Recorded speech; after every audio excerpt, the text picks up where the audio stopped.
So, how good is a TV worth 16,999 ringgit? This is a Samsung 65-inch OLED S95F 4K Samsung Vision AI Smart TV. It's got bold claims, ultra-high brightness, a glare-free screen, AI smarts, all the gaming chops.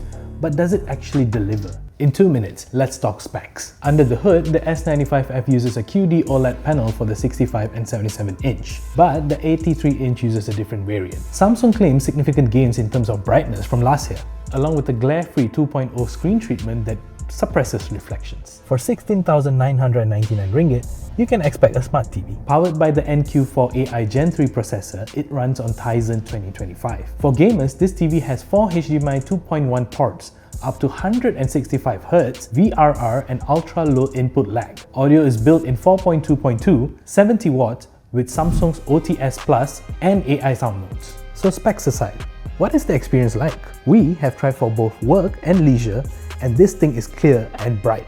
I mean bright. Some saw peak HDR windows above 2000 nits in many modes. In bright rooms, it holds up well. The glare and suppression work better than many OLEDs. That said, the blacks in fully dark areas are still excellent. OLEDs, man. But sometimes in certain lightings, the matte treatment makes black scenes look less inky, kinda grayish. I don't know, do you see it? Let us know in the comments. Like in darker movies, I saw a tiny bit of black crush, losing some detail in shadowy areas, unless I adjusted the dynamic tone mapping. For motion, color and upscaling, the motion is smooth, but some tuning is needed. When it's too smooth, it has this soap opera feel. Colors are vivid, wide gamut and very pleasing, but true color purists might notice small hue errors in HDR modes. But for a casual TV watcher like me, it's pretty. Upscaling is good. HD to 4K conversion is kinda clean, but the extremely low bitrate has its moments. Now, let's talk about sound and day-to-day usability. The internal speakers are decent for typical TV watching. Dialogues are clear and mid-frequencies do well. But for cinematic audio like action, surround sounds and deep bass, you likely want a soundbar like the Samsung QS700F soundbar or a full-fledged system like the HWQ990B. Also, the soundstage is a little bit narrow and sometimes misses out on the big sounds that you're looking for in big screens. Next is its smart features. Tizen 2025 is smoother than before, but not perfect. Some of the menus feel cluttered, and navigating deep settings can be tiresome. But once you do it, you'll have to just tweak here and there, rather than doing it all the time. The AI enhancements, auto HDR remastering, AI upscaling, etc. are fun, but if you're a purist, you might want to turn them off. They may alter the filmmaker's intended look. The One Connect box is a real plus, consolidating all ports off-screen, minimizing cable clutter, which is especially helpful if you wall mount.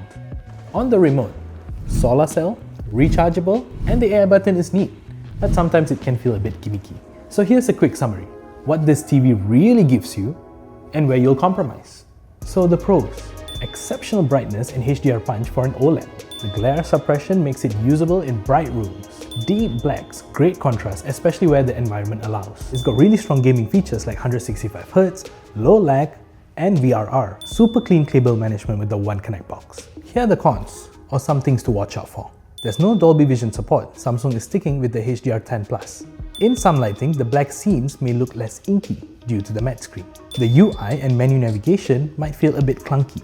Built-in speakers are okay, but not cinematic. The price is high, but it is a flagship OLED.